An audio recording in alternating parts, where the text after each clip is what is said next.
ഏറെ ആരാധകരുള്ള കുടുംബമാണ് താരപുത്രി സൗഭാഗ്യ വെങ്കിടേഷിന്റേത്. അഭിനേത്രിയും നർത്തകിയുമായ താര കല്യാണിന്റെ മകൾ എന്നതിലുപരി സ്വന്തമായി ഒരു ഐഡന്റിറ്റി ഉള്ള താരമാണ് സൗഭാഗ്യ. വിവാഹശേഷം ഭർത്താവ് അർജുന്റെ ഒപ്പം അഭിനയരംഗത്തേക്കും സൗഭാഗ്യ എത്തിയിരുന്നു.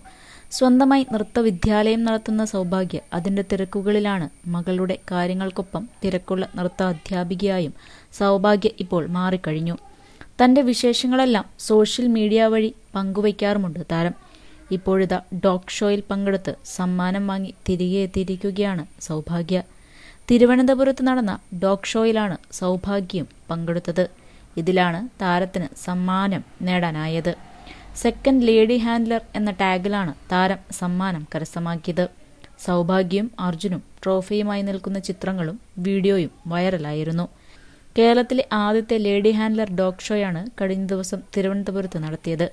അനന്തപുരി കാനൻ ക്ലബ്ബാണ് ഷോ നടത്തിയത്.